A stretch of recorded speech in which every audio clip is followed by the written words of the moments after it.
오늘 작은 촛불 하나가 켜졌습니다. 이 세상의 빛 되신 예수님께서 이 땅에 다시 오심을 기대하고 기다리는 대림절 첫째 주일을 맞이하였습니다. 저는 오늘 강대상에 켜진 촛불을 보면서 이제 이 촛불이 우리들 모두의 마음속에 하나씩 밝혀주기를 소망했습니다. 여전히 우리 마음이 어둡고 마음이 아파 힘들어 하시는지요?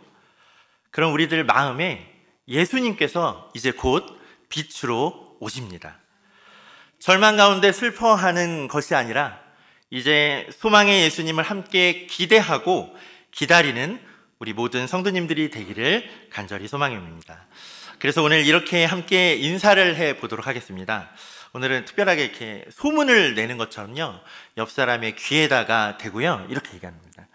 예수님께서 곧 오십니다. 예수님께서 곧 오십니다. 네, 이젠 이 예수님께서 곧 오십니다라는 이 복된 소식이 한 주 한 주 지나면서 열방에 퍼지는 정말 귀하고 복된 평화의 소식으로 다가오기를 소망합니다. 오늘 말씀의 제목이 기로에 서다라입니다. 이 말씀을 준비하면서 나는 개인적으로 어떤 기로에 서 있었을까를 한번 생각을 해보았습니다. 물론 우리는 살면서 참 많은 선택의 순간을 맞이합니다. 그러던 중에 제가 잠시 잠이 들었는데요, 그 꿈속에서 제가 선교지에 있었던 일들이 너무 생생하게 기억이 나서 그 눈을 딱 뜨고 그때가 내가 기로의 선택의 순간이었나? 라는 생각이 들었습니다. 그래서 잠시 그때의 일들을 저의 작은 간증으로 먼저 나누고 함께 말씀의 은혜를 나누고 싶습니다.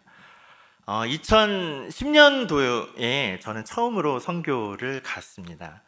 사실 선교에 대한 그러한 큰 뜻과 꿈과 비전이 있어서 간 것은 아니었습니다. 그에 제가 모든 대학에 있는 과정을 마치고 이제 무엇을 하고 살지? 나는 어떻게 해야 되지? 라고 진로와 방향에 대해서 도저히 어떻게 해야 할지 모를 때에 그때 대학교에서 만난 목사님께서 남미에 있는 파라과이에 내가 아는 선교사님이 계시는데 그곳에서 그림을 가르쳐 보는 건 어떠니? 라고 제안을 해 주셨어요. 근데 그 제안이 저에게는 너무나도 달콤하고 솔깃했습니다. 외국에 나가서 경험을 쌓아보고 싶었고요. 그리고 제가 그림을 공부를 했는데 그 그림을 다른 나라의 학생들에게 나눠줄 수 있다는 그 기대감에 저는 망설이지도 않고 네, 가겠습니다 라고 결정을 했습니다. 남미에 있는 파라과이라는 나라가 좀 생소하시죠?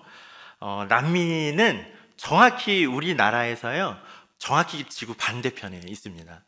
너무나도 우리나라에서는 굉장히 먼 거리인데요, 난생 처음 비행기를 타고 간 것도 그때 남미를 갔던 건데 무려 4번이나 비행기를 갈아탔습니다. 영어도 할 줄 모르고 처음으로 비행기를 타는 그 여정이 너무나도 쉽지 않았는데 그렇게 해서 이틀 동안 고생을 해서 파라과이라는 땅에 도착을 하게 된 것이죠. 파라과이라는 땅은요, 우리가 너무나도 잘 알고 있는 브라질과 아르헨티나 사이에 있는 내륙국입니다. 남미라는 나라는 굉장히 많은 나라가 있는데 그 중에서 파라과이는 그 많은 나라 중에서도 두 번째로 가난한 그러한 나라였습니다. 1년 중에 무려 10개월이나 더운 날씨이고요. 그 중에서도 12월과 1월이 가장 무섭습니다. 그래서 12월과 1월 가장 추운 우리나라에 있다가 썸머 크리스마스를 저는 그곳에서 처음 경험을 한번 해보았습니다. 그리고 또한 파라과이라는 나라는 우리가 잘 알고 있는 미션이라는 영화의 배경이 되는 곳이고 그곳에 그 영화에 나왔던 과라니족들이 그 땅 파라과이에서 살고 있었다고 합니다. 제가 파라과이 선교회에서 처음으로 했던 일들이 가난한 빈민 지역에서 예배를 드리고 먹을 것을 나누어주는 일이었습니다. 그 빈민 지역은 가난한 어린이들이 쓰레기 매입장 근처에 가난하게 있는 그러한 마을이었습니다. 그 지역 사람들은 쓰레기장에 가서 어디 쓸만한 게 있나 그러면 쓰레기를 뒤지면서 그것을 팔아서 먹고 생계를 유지하는 그런 가장 가난한 마을이었습니다. 처음엔 그곳 어린이들이 얼마나 불쌍하던지 안아주고 예배하면서 눈물이 참 많이 났습니다. 그렇게 한 달까지는 가는 곳마다 만나는 어린이들마다 은혜였습니다. 그런데 그것이 점점점 시간이 지나면서 2달, 3달, 4달 이렇게 반복되면서 계속 이렇게 선교를 하다 보니까요, 빈민가 돌보는 일들이 점점점 힘들어지기 시작했습니다. 그곳에서 풍기는 막 쓰레기 썩는 냄새, 너무 날씨가 더우니까 그 쓰레기들이 금방 다 썩어요. 그래서 그 냄새가 너무나 싫었고요. 항상 방문하는 그 가난한 빈민가에 딱 그 집에 들어가면 공기 반 파리 반 있었어요. 그래서 그러한 너무 더러운 환경이 점점 좀 어려워지기 시작했습니다.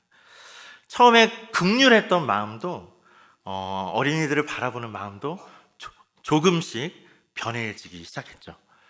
처음에 그 어린이들 얼마나 이쁘고 귀여웠던지, 근데 막 2달, 3달이 지나니까요, 말도 안 듣고 너무나도 폭력적이고 까불고 장난이 아니었습니다. 내가 이곳에서 미술을 가르치러 왔는데 그런 기회를 선교사님은 나에게 주지도 않고 자꾸 선교 사역만 시키는 것이 못마땅해지고 온갖 마음이, 나쁜 마음이 들어오기 시작하니까요, 그때부터 계속해서 그곳에 있기가 싫었습니다.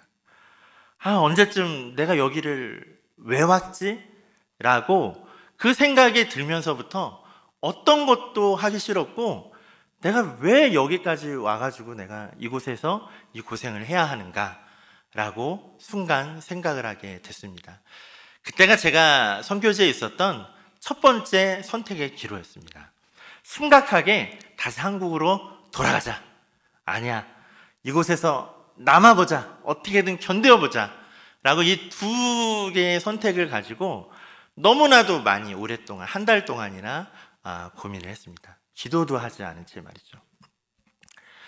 결국엔 저의 선택은 그냥 남아있는 것을 선택을 했습니다.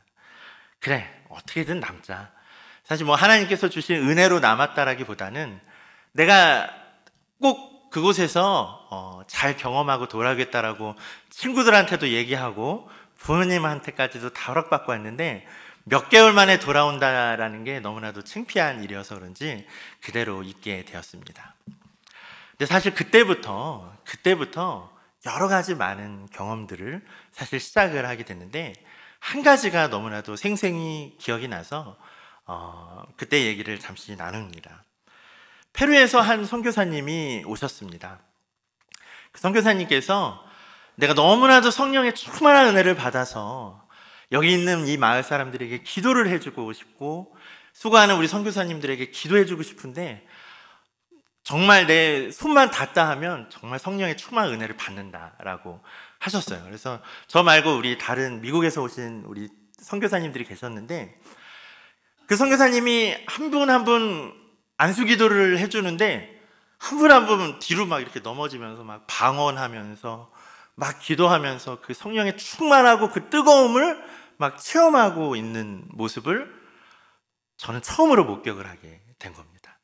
어렸을 적에 사실 어렴풋이 교회에서 그런 기도와 뜨거웠던 기도의 은혜를 어렴풋이 기억을 하는데, 다 커서 그러한 것들을 본 경험이 너무나도 생소하고 뭔가 마음이 좀 복잡을 했어요. 그래서 한 사람 한 사람 기도해 주면서 저 차례까지 오는데 제 속에는 선교사님 기도를 받았는데 이렇게 뒤로 안 넘어가면 어떡하지, 이런 생각이 들고, 그럼 나는 지금 마음이 너무 강팍한 걸까? 온갖 복잡한 생각들이 막 들었습니다. 그때 선교사님께서 드디어 저에게 기도를 막 이렇게 해주시는데요, 주여 하고서 저도 막 기도를 했는데 역시 저는 넘어가지 않았습니다. 눈을 딱 뜨면서 제 안에는 사실 좀 고민이 됐었어요. 나는 마음이 완악한가? 사실 그 전까지 너무 힘들고 어려워서 그런 못된 마음을 가졌던 것이 후회되기도 하고, 그래서 너무 근심에 걱정이 됐습니다. 나 완악한 사람인가 보다.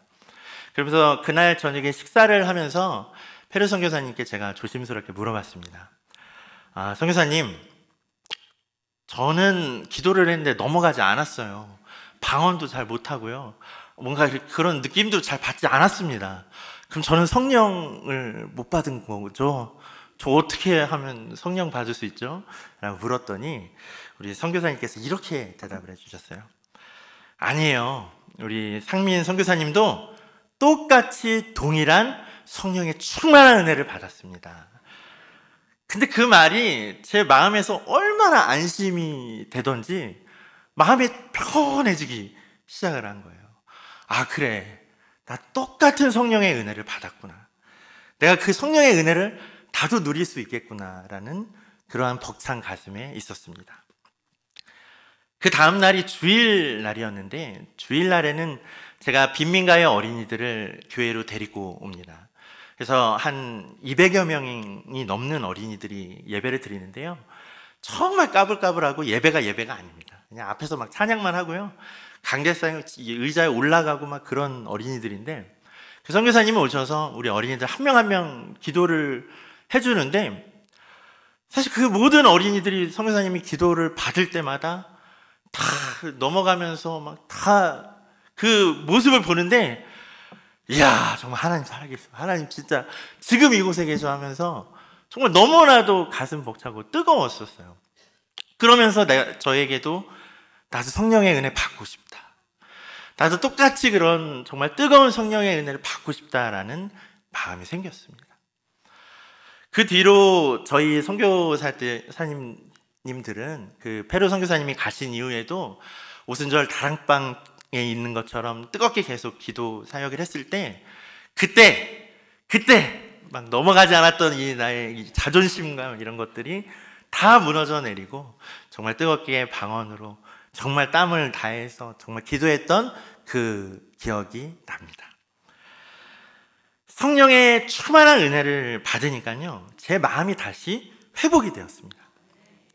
너무나 그 빈민가의 어린이들이 다시 사랑스러워지고요, 그 더운 날씨에도 하는 일마다 신이 났습니다. 시간 가는 줄 모르고 선교 사역을 했습니다. 그렇게 저는 그곳에서 하나님의 사랑을 듬뿍 받고 이곳에 다시 돌아왔고요, 이렇게 목회자의 길을 가게 되었습니다. 이 모든 것이 하나님의 계획이었으면서 하나님의 뜻임에 저는 그저 감사할 뿐입니다. 성령의 충만함을 받으면 제가 하는 일이 기쁘고 신이 납니다. 사랑이 넘치게 됨을 믿습니다. 이 간증을 간략하게 하게 된 이유는, 이 일이 이번 주에 묵상을 하면서 잠이 들었는데 꿈에서 너무 생생하게 나타나서 이거를 간증을 간단하게 하는 것이 맞나 안 맞나를 사실 수십 번 고민을 해서 하다가 이 얘기를 전하게 됐습니다. 사실 그때 제가 힘들어서 다시 한국으로 돌아왔다면 성령의 충만한 은혜를 받지 못했을 것입니다. 그리고 이 자리에 서서 이 간증을 전하지 못했을 것입니다. 저뿐만이 아니고 저처럼 이러한 누구에게나 선택의 기로에 서 있을 때가 있습니다. 저는 오늘 이 본문을 통해서 하나님께서 우리의 인생 가운데 어떻게 우리를 인도하시는지, 그리고 그 기로에 섰을 때 우리의 모습이 어떠한지를 묵상하게 되었습니다. 이제 하나님께서 기로에 서 있는 우리를 어떻게 이끌어 주시는지 그 은혜를 함께 나누기를 소망합니다. 첫째로, 하나님은 우리의 모든 것을 관찰하시고 감시한다는 사실입니다. 오늘 말씀은 민수기에 있는 발람과 그의 나귀 이야기입니다. 이 이야기는 사실 우리 초등부 어린이들이 너무나도 좋아하는 이야기입니다. 성경에서 말을 한 동물이 딱 2번 나오는데요, 창세기에서 뱀이 아담과 하와를 유혹할 때 나왔고요. 그리고 민수기에서 나귀가 갑자기 주인 발람에게 말을 하는 장면, 바로 그 장면이 오늘 본문에 있는 말씀입니다. 여기에는 기로에 선 한 남자가 나옵니다. 그 기로에 선 한 남자는 바로 예언자 발람입니다. 그가 가는 길이 내가 어떤 길인지 모르고 그 앞에 서 있는 어리석은 남자가 바로 예언자 발람을 말합니다. 본문 21절에서 22절의 말씀입니다. 발람이 아침에 일어나서 자기 나귀에 안장을 지우고 모압 고관들과 함께 가니 그가 감으로 말미암아 하나님이 진노하심으로 여호와의 사자가 그를 막으려고 기회에 서니라. 발람은 자기 나귀를 탔고 그의 두 종은 그와 함께 있더니. 본문 22절의 말씀을 살펴보면 첫 절에 그가 감으로 말미암아 하나님이 진노하심으로 라며 하나님께서 발람이 결정하고 그 가는 길을 살피고 있었음을 표현하고 있습니다. 발람 예언자 그가 가는 길은 하나님께서 진노하는 길이었습니다. 또한 그가 가는 길은 여호와의 사자가 막는 길이었습니다. 무엇이 그를 그 길로 인도하였던 것일까요? 모압 왕 발락은 이스라엘 백성들이 이집트를 탈출할 때 아모리 사람들과 싸워 이긴 것을 보고서 굉장히 두려워했습니다. 그래서 그는 예언자 발람에게 돈을 주면서 이스라엘을 저주하도록 요구를 하였습니다. 본문의 전장에 나오던 이야기의 구조가 바로 그렇게 시작이 되고 있습니다. 아마도 모압 왕 발락 왕은 발람에게 많은 돈을 주었을 것입니다. 발람은 그것이 탐이 났을 것입니다. 하나님께서는 그런 발람에게 분명하게 말씀합니다.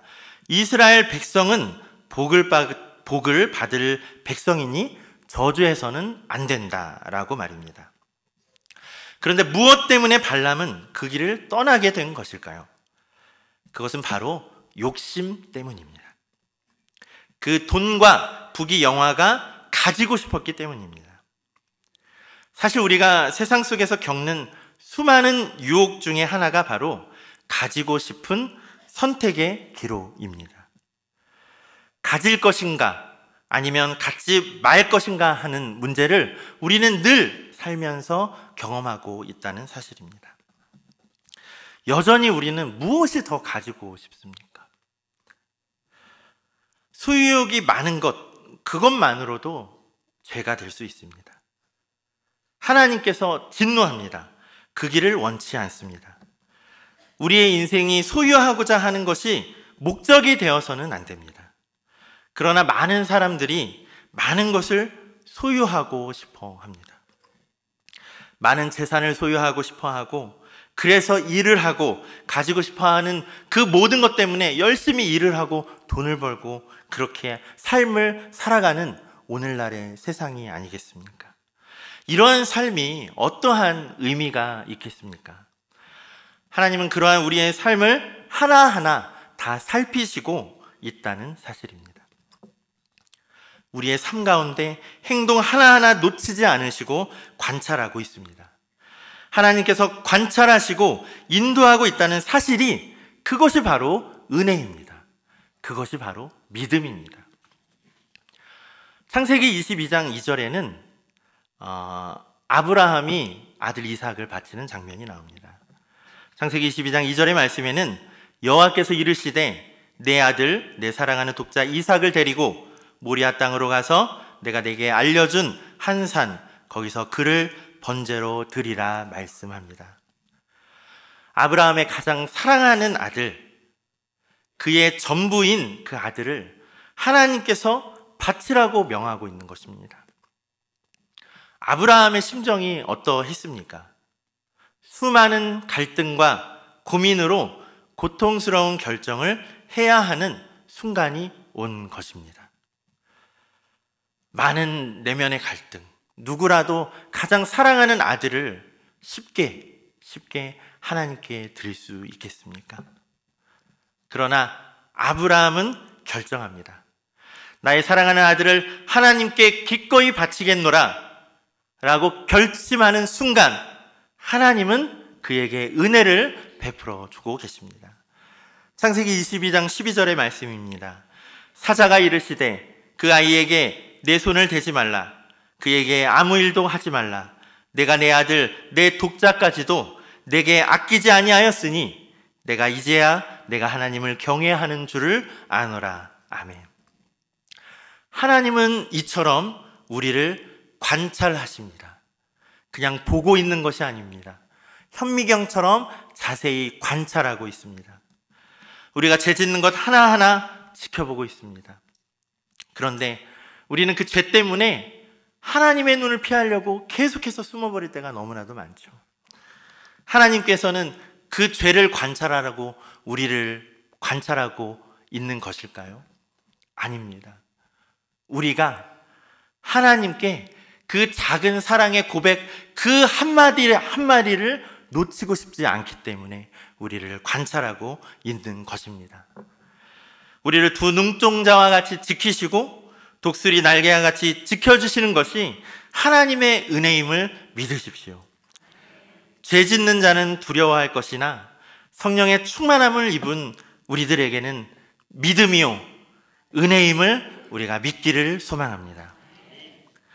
두 번째로 하나님은 우리의 뜻과 계획을 꺾으신다는 사실입니다. 여호와의 사자가 손에 칼을 들고 길에 서 있는 것을 발람은 전혀 보지를 못하고 나귀가 보았습니다. 그래서 발람의 나귀는 가던 길을 벗어나 밭으로 들어가게 됩니다. 발람의 나귀는 세 차례에 걸쳐 여호와의 사자를 목격하게 되는데요. 바로 23절과 25절, 27절에 나귀가 여호와의 사자를 보고 라고 성경에 기록되어 있습니다. 발람은 여전히 지금 우리의 모습과도 같습니다. 그는 21절에도 나귀를 자기 나귀, 22절에도 자기 나귀를 닦고처럼 자기 소유에 대한 강한 집착을 가진 욕심과 탐욕에 눈이 먼 사람이었습니다. 욕심과 탐욕은 우리의 영적인 눈뿐만 아니라 우리의 눈을 흐리게 하고 멀게 합니다. 죄 가운데 있는 우리는 여전히 눈먼 사람들입니다. 우리가 살면서 너무나 많이 겪어서 이렇게 하는 말들이 있습니다. 그 말이 뭐냐면요. 아, 참 내 뜻대로 되는 것 하나도 없네. 그런 말 많이 하시죠. 아, 왜 이렇게 내 뜻대로 되는 게 하나도 없어. 근데 하지만 그 사실을 아십니까? 내 뜻대로 되지 않는 것이 바로 하나님의 은혜라는 사실입니다. 여호와의 사자는 발람의 나귀를 모두 3번이나 가로막았습니다.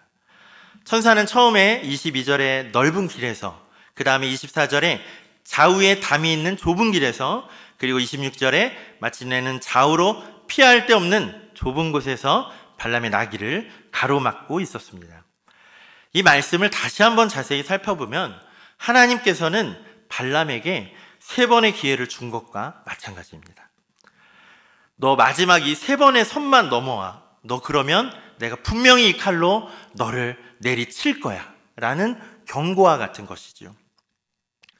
그러나 욕심과 죄의 눈이 먼 우리들, 욕심과 죄의 먼 발람은 하나님께서 주시는 경고가 보일 리가 없습니다. 어리석은 우리들은 여전히 내 뜻이 우선이라고 생각합니다. 내 계획대로, 내 뜻대로 살아가려고 발버둥 치면서 살아가고 있습니다. 우리의 모습이 얼마나 고집스럽습니까? 오늘 본문의 발람의 모습을 보십시오. 지팡이로 나귀를 마구 패서라도 그 길을 가려고 애를 씁니다. 처음 2번은 책짓질을 하고요. 나중에는 지팡이로 급기야 손에 칼이 있으면 그 칼로 내리칠 기세로 말입니다. 이 모습이 얼마나 어리석은 영적인 눈이 어두워 있는 그러한 우리의 모습이 아니겠습니까? 하나님의 뜻보다 내 뜻을 세우기 위해 살아가는 것은 매우 위험한 길입니다. 그 앞에는 여호와의 사자가 칼을 들고 서 있기 때문입니다.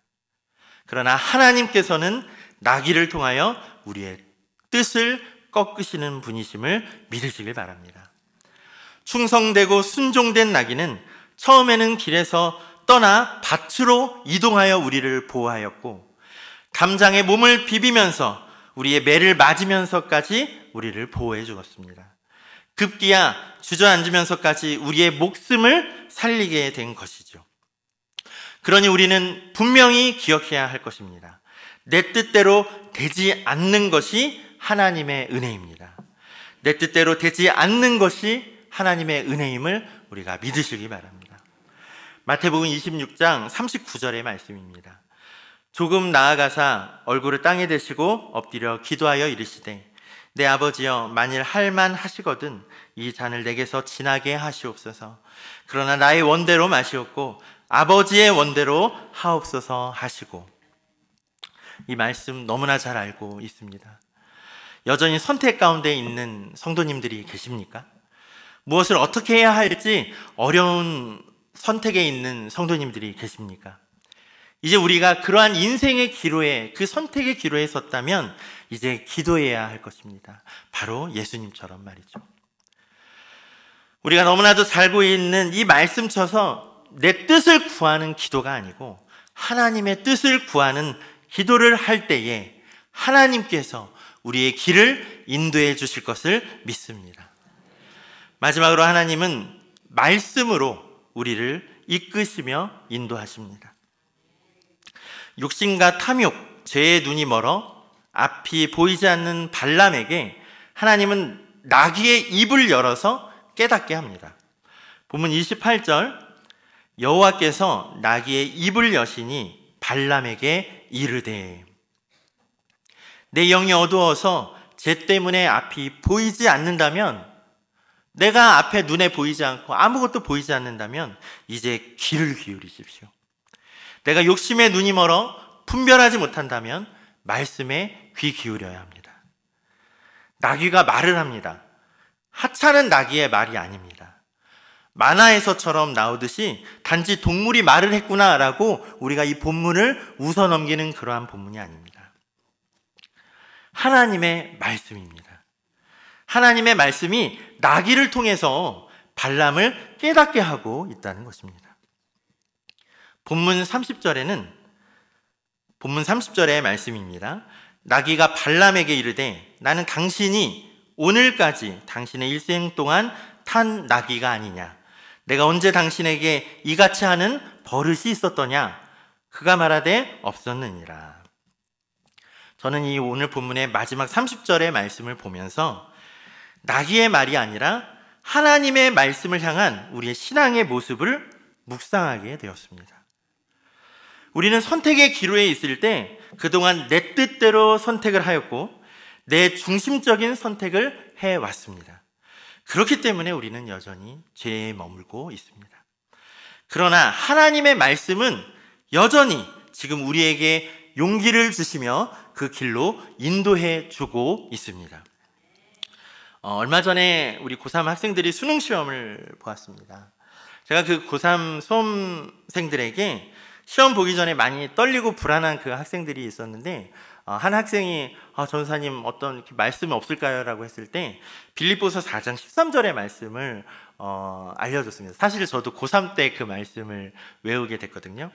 내게 능력 주시는 자 안에서 내가 모든 것을 할 수 있느니라, 이 말씀을 해줬더니 모든 학생들이 그 말씀을 외우고 있습니다. 하나님의 말씀은 이처럼 우리 마음속에 들어오면 용기가 되고 힘이 되고 여전히 우리의 길을 인도하고 계신다라는 사실입니다. 우리의 삶에서 가장 힘들 때 의지할 수 있는 것, 힘이 될 수 있는 것이 바로 하나님의 말씀입니다. 그러나 우리는 그 말씀을 잘 찾지 않습니다. 가장 가까이에 있으면서 태초부터 계속 우리 가운데 있는 말씀이지만, 지금도 여전히 바로 내 앞에 있는 말씀이지만 우리는 우리 스스로 찾으려 하지 않습니다. 오늘 본문 마지막 30절의 말씀에 나오는 30절을 우리 다 함께 한번 살펴보도록 하겠습니다. 이 30절에 있는 말씀은 낙이라는 단어를 말씀으로 바꾸어 읽어보면 우리를 다시 한번 생각하게 합니다. 그래서 30절에 있는 말씀, 나귀를 말씀으로 한번 읽어보시고 발람을 우리로 바꾸어서 한번 제가 읽어보겠습니다. 말씀이 우리에게 이르되 나는 당신이 오늘까지 당신의 일생 동안 본 말씀이 아니냐. 내가 언제 당신에게 이같이 하는 버릇이 있었더냐. 그가 말하되 없었느니라. 나귀는 일생 동안 그 발람에게 순종하면서 그의 곁에서 있었으면서도 이와 마찬가지로 우리의 말씀이 늘 내 곁에, 내 가운데에 늘 가까이 있었으면서도 우리는 그 말씀을 보지 못하고 깨닫지 못하는 어리석은 모습이 이 말씀을 통해서 묵상하게 됩니다. 어려울 때일수록 말씀을 찾아야 합니다. 힘들고 괴로울 때 어떻게 해야 할지 모를 때 말씀을 의지해야 합니다. 그 말씀이 우리 안에 있다는 사실만으로 하나님의 크고 놀라우신 은혜를 누리는 거 아니겠습니까? 그 말씀, 곧 예수 그리스도가 우리 안에 들어오면 우리의 인생이 달라질 것입니다. 우리의 인생이 변화될 것입니다. 하루에 눈을 뜨면 감사와 찬송이 넘칠 것이며 한 사람 한 사람을 만나고 대화할 때도 사랑이 넘칠 것입니다. 항상 기쁨과 감사가 가득할 것입니다. 그뿐만이 아니고 가난하고 어려운 이웃을 위해 기도하며 예수님의 사랑을 자연스럽게 나누게 될 것입니다. 요한복음 1장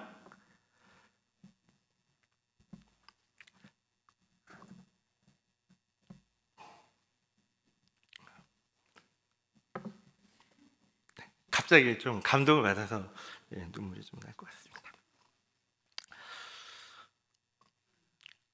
우리가 선교지에 아까 전에 간증했던 말씀처럼 성령의 충만한 은혜를 누리지 못하고 삶을 살아가면 너무나도 계속 반복적으로 갈등하는 그 기로에 선다는 사실입니다.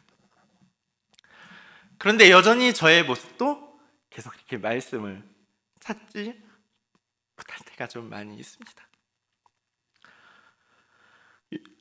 요한복음 1장 14절의 말씀에는 요한복음 1장 14절의 말씀을 사실 제가 가장 좋아하고 사모하는 말씀입니다. 말씀이 육신이 되어 우리 가운데 거하심에 우리가 그의 영광을 보니 아버지의 독생자의 영광이요 은혜와 진리가 충만하더라. 말씀이 내 안에 충만하면 하나님의 영광이 넘칠 것이고 은혜와 진리가 충만해질 것임을 믿습니다. 여전히 내 마음에 내 뜻 가운데 인생을 살아가고 있다면 이제 그 인생의 길에 그 기로에 서 있을 때 이제 어찌 하시겠습니까? 내 뜻 앞에 서 있는 것이 아니라 하나님의 말씀 앞에 하나님의 뜻을 따라 성령의 충만한 삶을 살아가는 사랑하는 군산 성광교회의 온 성도님들이 되기를 간절히 소망합니다.